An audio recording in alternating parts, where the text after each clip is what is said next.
कल पूरा तुम्हें 2 स्लिट बना के बताया था, वो एक तरह से यंग्स डबल स्लिट एक्सपेरिमेंट का ही डायग्राम था, ठीक है, Young's double slit experiment. Light कम कैसे दिख रहा है?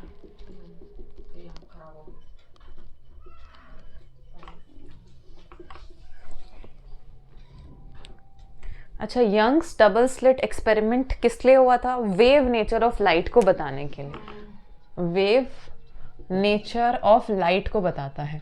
अगर एक नंबर का क्वेश्चन आ गया, यंग्स डबल स्लिट एक्सपेरिमेंट किसको बताता है? वेव नेचर ऑफ लाइट को। इजी है। अब देखो, हाँ, अब हम हमारा बना रहे हैं डायग्राम। ये 2 स्लिट्स बनाई थी हमने पतली पतली। यहाँ पर कोई सोर्स था हमारा, यहाँ से वेव्स आ रही थी, और ये वेव फ्रंट इन स्लिट्स पे, इस स्लिट को मैंने S1 बोल दिया, इस स्लिट को मैंने S2 बोल दिया। इन S1 एंड S2 स्लिट के पास में जो पॉइंट आएगा वेव फ्रंट का, वो भी सेकेंडरी वेवलेट्स एमिट करेगा, ठीक है। तो मैं इन दोनों की सेकेंडरी वेवलेट्स बना रही हूँ।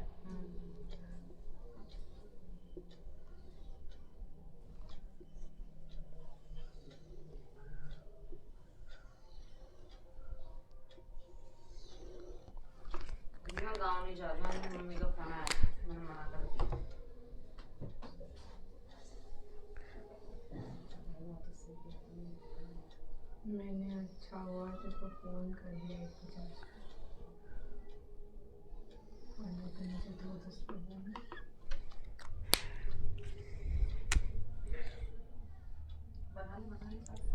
नहीं, अब तो सुन लो।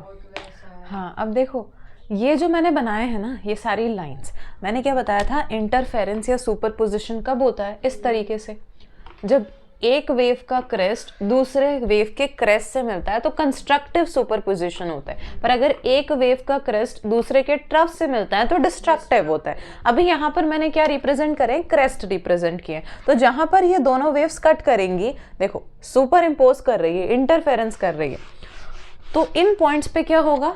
इंटरफेरेंस होगा। जहाँ पर देखो ये पॉइंट्स है ना, जहाँ पर ये सारे कट करने, जैसे मैं सेंट्रल वाले पॉइंट्स को मिला रही हूँ, इन सारे पॉइंट्स को। यहाँ पर मैंने बनाई स्क्रीन, तो जो ये सेंट्रल वाले पॉइंट्स हैं, ये सारे मिलके क्या बनाएंगे यहाँ पे? B0 सेंट्रल ब्राइट फ्रिंज बनाएंगे। और बाकी सारे जो पॉइंट्स हैं, जैसे कि ये वाला पॉइंट हो गया, और ये वाले पॉइंट हो गया, ये वाला, ये यहाँ पर फर्स्ट ब्राइट फ्रिंज बनाएगा इस तरीके से, फर्स्ट ब्राइट फ्रिंज B1। और सेंट्रल ब्राइट फ्रिंज और फर्स्ट ब्राइट फ्रिंज के बीच में क्या होगा? Destructive interference. तो यहाँ पर फर्स्ट डार्क फ्रिंज बनेगा। ऐसे ही बाकी पॉइंट्स हम देखें, ये वाला, ये वाला, ये वाला, यहाँ पर हमने पूरे नहीं बनाए। बाकी अगर हम एकदम सेम रेडियस लेकर, मतलब रेडियस को एकदम कांस्टेंट लेकर फिर सर्कल्स बनाएंगे तो और अच्छे से बनता है। अभी तो हमने थोड़ा रफली ही बनाया।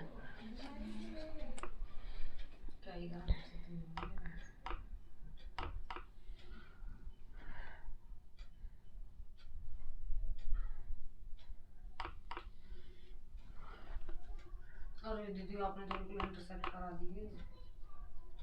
दीदी सब बनाने जरूरी है ना। ये देखो, ये जो बीच वाले पॉइंट्स है ना, ये मैंने क्या बनाए? ट्रफ बनाए हैं, ठीक है। दो, ये जो है ना, 2 क्रेस्ट, उनके बीच में ट्रफ होता है ना, देखो इस तरह से, ये 2 क्रेस्ट है, इनके बीच में ट्रफ होता है। पहले समझ लो थोड़ा सा, 2 क्रेस्ट के बीच में ट्रफ होता है, तो ये 2 क्रेस्ट वाली लाइन है, इनके बीच में मैंने ट्रफ बनाया। ऐसे मैं इसके लिए भी बना रही हूँ, इसके लिए भी बना रही हूँ, इसके लिए भी बना रही हूँ, इसके लिए भी बना रही हूँ, इसके लिए भी, और इसके लिए भी। अब हमने क्या बोला था? जहाँ पर एक वेव का क्रेस्ट और दूसरे वेव का ट्रफ मिलता है, वहाँ पर क्या होता है? डिस्ट्रक्टिव इंटरफेरेंस होता है। क्या बोला मैंने? जहाँ पर एक वेव का क्रेस्ट और दूसरे का ट्रफ मिलता है, वहाँ डिस्ट्रक्टिव होता है। तो यहाँ पर हम वो पॉइंट्स देखेंगे जहाँ पर ये डॉटेड लाइन, यानी कि ट्रफ क्रेस्ट से मिल रहा हो, है ना।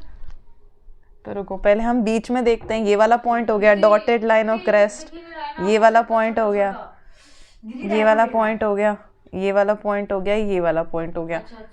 अब दिख रहा है?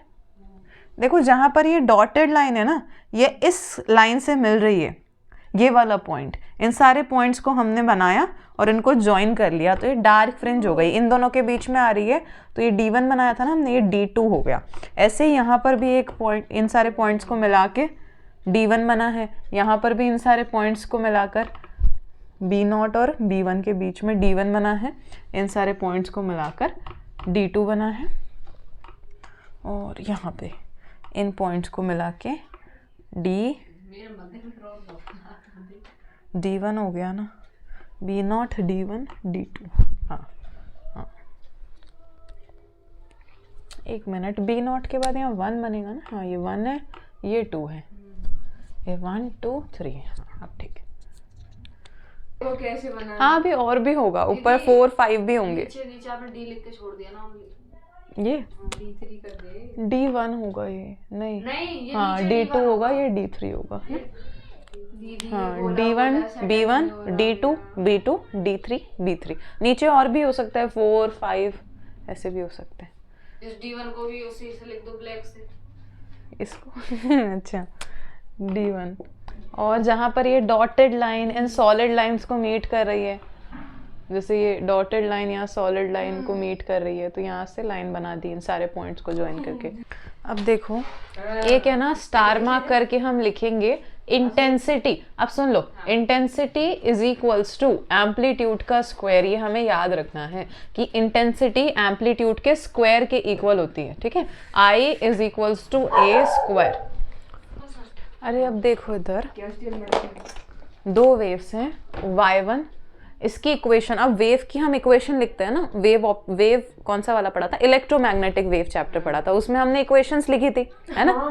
हाँ तो साइन और कॉस की फॉर्म में इक्वेशंस होती है ना वेव की, sine omega T plus phi, इस तरीके से A sine omega T plus phi, A cos omega T plus phi, उसमें भी थी, एसी में भी है, उसमें भी थी, इसमें भी थी। हाँ y1 is equals to a sine omega t. अभी इधर देख लो, ये खराब हो जाएगा अभी। y2 is equals to a sine omega T plus five, ये दो इक्वेशंस हैं, ठीक है। हम कैसे पढ़ते हैं इंटरफेरेंस की, y is equals to y1 plus y2।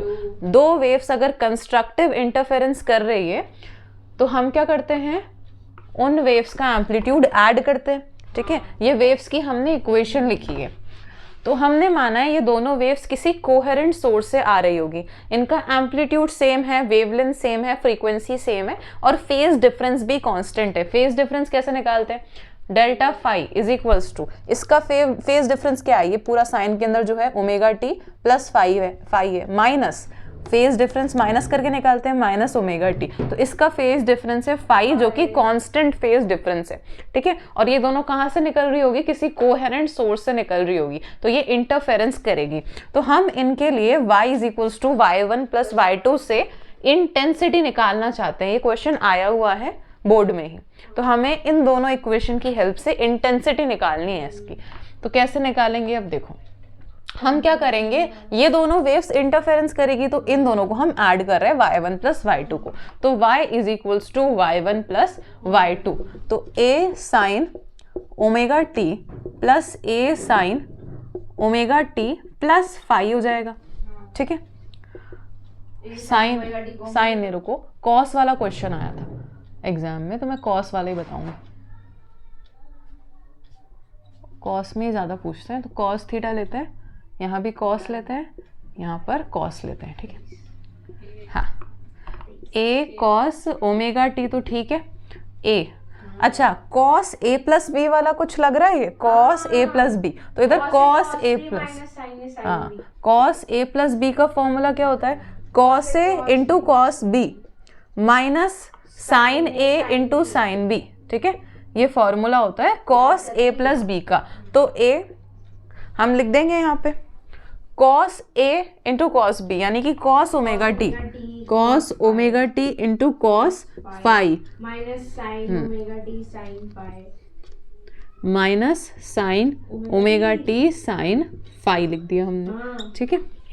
अब ये जो एम्पलीट्यूड है इसको हम अंदर मल्टीप्लाई कर देते हैं दोनों के पास, a कॉस ओमेगा टी, ये a है ना, ये दोनों के पास आएगा, a cos omega t cos phi minus a sine omega t sine, रुक जाओ साइन फाई। हाँ अब हम क्या कर सकते हैं, यहाँ भी कॉस ओमेगा टी, यहाँ भी कॉस ओमेगा टी ए। हाँ, तो हम इधर से cos omega T plus cos phi, A cos omega T common निकाल देते हैं तो 1 प्लस कॉस फाई आ गया, माइनस ए साइन। ठीक है दीदी, मुझे तो फोकस करने दो, फिर मैं कुछ और लिख दूंगी। मेरा फोकस नहीं हो रहा दीदी। Sine phi. अब देखो ये क्या है? बस ए कॉस ओमेगा टी को हमने कॉमन निकाल लिया, तो ए कॉस ओमेगा टी यहाँ से कॉमन निकलेगा तो 1 निकलेगा। अरे अब फिर इधर से ए कॉस ओमेगा टी बाहर निकलेगा तो कॉस फाई बचेगा। ठीक है, अब देखो, अब बहुत ध्यान से सुनना है। मैं एक अजम्पशन ले रही हूँ कि cos phi, A cos phi नहीं, ए कॉस थीटा ले लेते हैं, A cos theta is equals to, ये जो है ना यहाँ पर ए 1 प्लस कॉस फाई, इसको मैं ए कॉस थीटा ले रही हूँ। ए 1 प्लस कॉस फाई को मैं ए कॉस थीटा ले रही हूँ, इसको मैंने माना इक्वेशन नंबर 1। और यहाँ पर ए साइन फाई को, ए साइन फाई को ए साइन थीटा ले रही हूँ। ठीक है, इसको मैंने बोला इक्वेशन नंबर 2। अब इस इक्वेशन में मैं ए 1 प्लस कॉस फाई की जगह ए कॉस थीटा रखूंगी, और इस इक्वेशन में मैं ए साइन फाई की जगह पर ए साइन थीटा रखूंगी। ठीक है, तो मैं पुट कर रही हूँ इस इक्वेशन को, तो y इज इक्वल्स टू, याद करना पड़ेगा क्या? हाँ,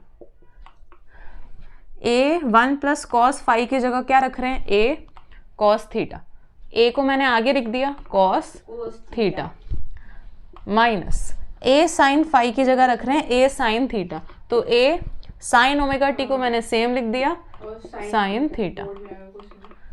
हाँ, अच्छा, अब इसमें से हम क्या क्या कॉमन निकाल सकते हैं, सिर्फ ए कॉमन निकाल सकते हैं, तो हमने ए कॉमन निकाल लिया, cos omega t cos phi minus sine omega t sine phi sine theta. हाँ सॉरी, ठीक है।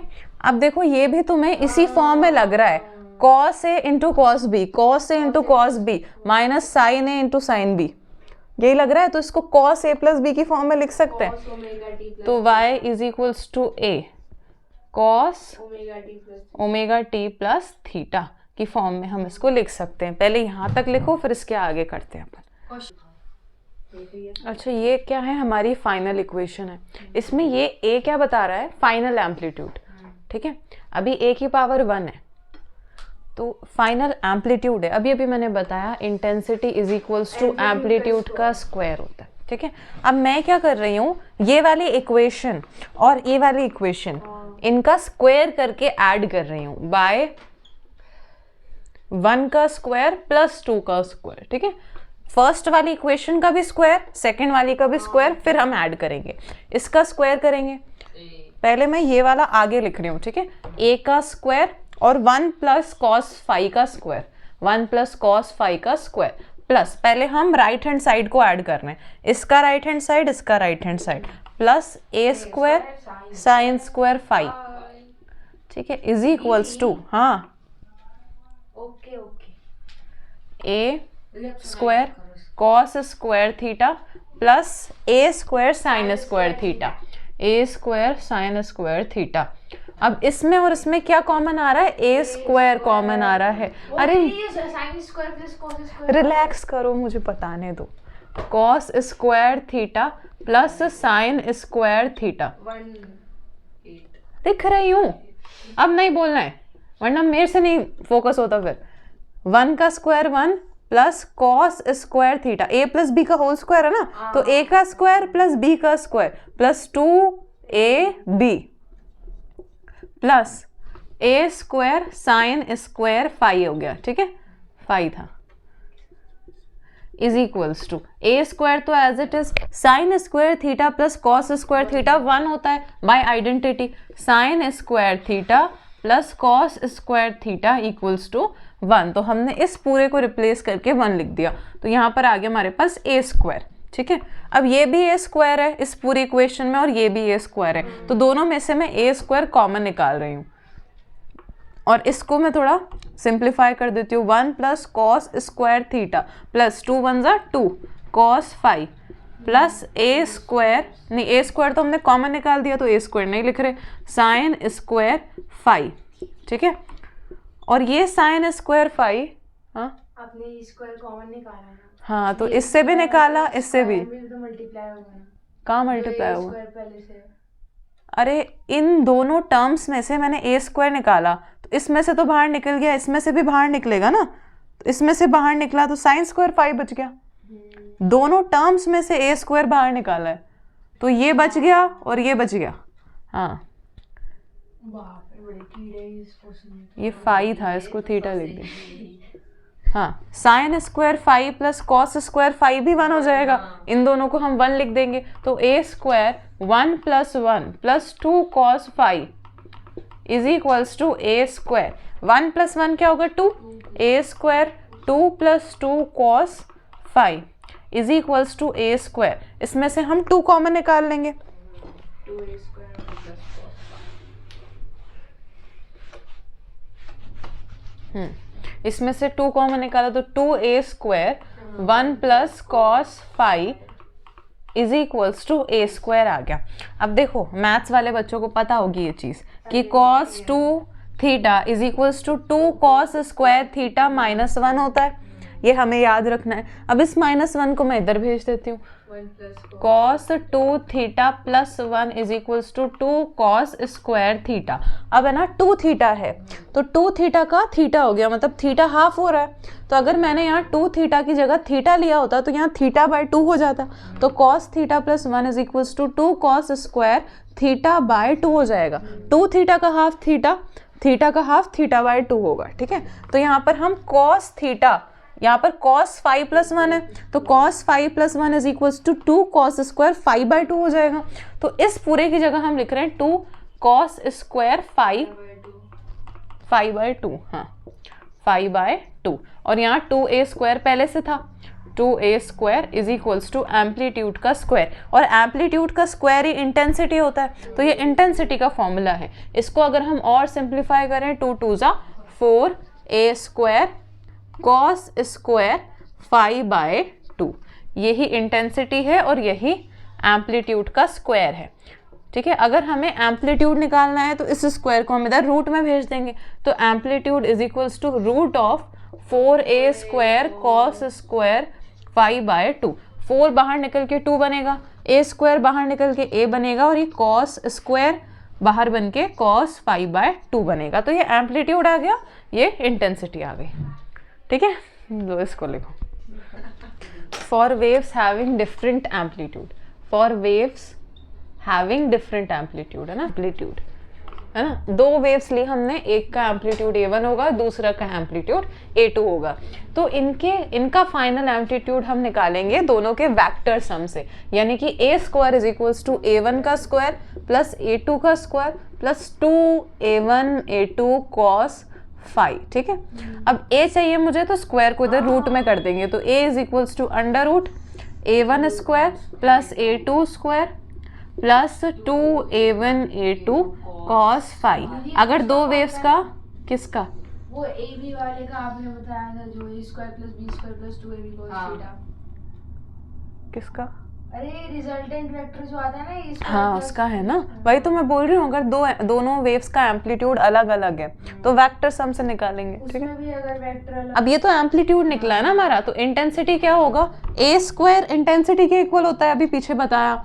यहाँ पर भी हमें a को इंटेंसिटी से रिप्लेस करना होगा, तो I1 is equals to a1 square होगा, तो यहाँ a1 स्क्वायर को रिप्लेस करके I1 लिख सकते हैं, प्लस a2 स्क्वायर को रिप्लेस करके I2 लिख सकते हैं, प्लस 2। अब a1 है तो a1 को हम √I1 लिख सकते हैं ना, ये समझ में आया, हाँ 2√I1 √I2 cos फाई, ये इंटेंसिटी का फॉर्मूला हो गया, हमें अच्छे से याद रखना है सारे फॉर्मूले इस चैप्टर के।